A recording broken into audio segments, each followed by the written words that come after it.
Some pilots and some flight attendants were walking through the terminal, and the line just parted, just sort of as an honor. They let them walk through. So just an amazing sense of understanding and patience here at this airport, even though the lines are just outrageous. At one point this morning, 1,700 flights were flying through America's airspace. Now that is about half of the usual number of flights for a weekday morning. Dan, back to you. Sandra Hughes, and what a strong point, Sandra.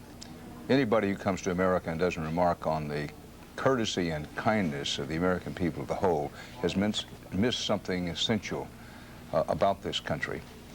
And we know that about ourselves. And at places such as these crowded and frustrating airports, it's a good chance to demonstrate anew that a very important part of our national personality is courtesy and kindness, not just to strangers, but also to one another. The situation is pretty much the same at airports all around the country, Atlanta, Los Angeles. Yes, there are differences, but overall the pattern sort of fits. It's an effort to struggle back to sort of get the system working again. That's true in Chicago as well. We're going to go to Cynthia Bowers in Chicago, but not about the air travel there. Cynthia's in downtown Chicago, and she's just attended a ceremony consistent with this National Day of Prayer and Remembrance. Cynthia, tell us about it.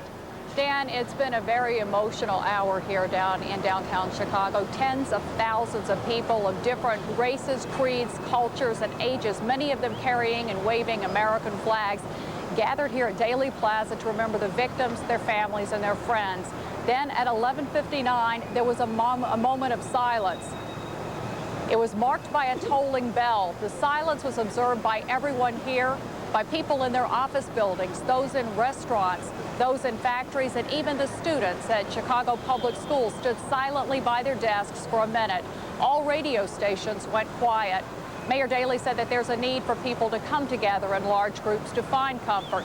For those of us who have only been an audience to the terrible tragedy that's been experienced firsthand on the East Coast, there's been a real sense of frustration. People are still trying to find comfort and figure out how to help. That's why so many are waving flags, flying flags at their homes, donating blood, and sending money. They want to do something tangible to show that they care. And if I may share these words with you, Francis Cardinal George, the Catholic Archbishop of Chicago, says the full extent of the human loss is finally beginning to reach us, and it's going to be days, weeks, and perhaps even years before we fully grasp the tremendous loss that we have suffered as a people and a nation. I think that those words are appreciated by everybody here and perhaps everybody in America. And Dan, there's been a young man behind me holding a sign that shows the Twin Towers that says America shall prevail. I think the question that we're all grappling with is how best to do that. Dan? Cynthia Bowers in Chicago. Make no mistake, the United States of America is still on alert.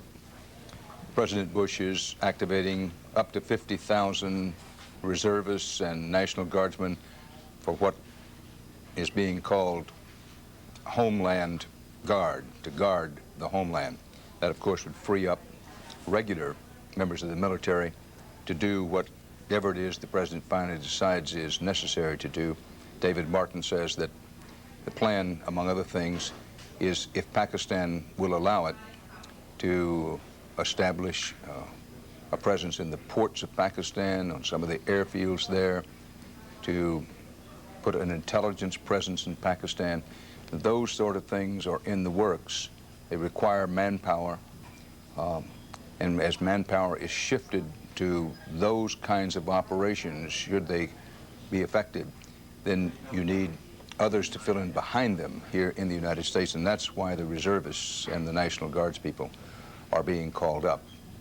At the same time, the grim and gritty work of rescue and recovery continues in the rain here in New York City. You're watching CBS News continuing coverage of attack on America on this day, National Day of Prayer and Remembrance.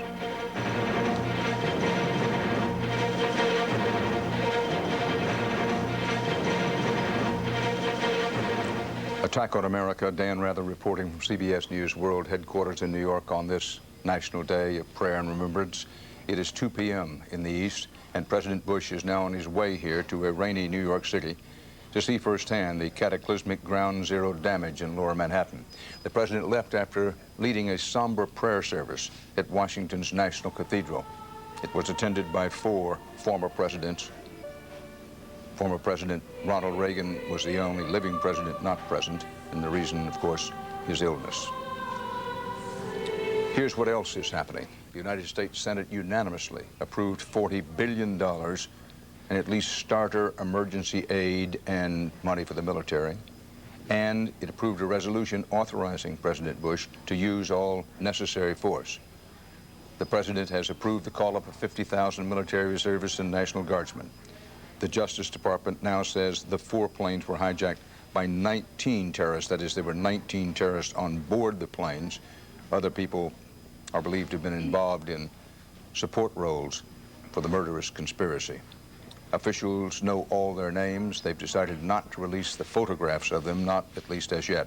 CBS's Bob Orr reports the cockpit voice recorder recovered today at the Pentagon is badly damaged, and it may be too badly damaged to be of maximum use, but about that we'll simply have to see later.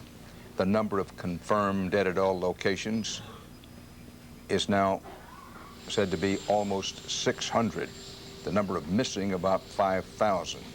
This is the President Bush at Andrews Air Force Base. He's stepping off Marine One and walking over to Air Force One for the short trip to New York City, where the President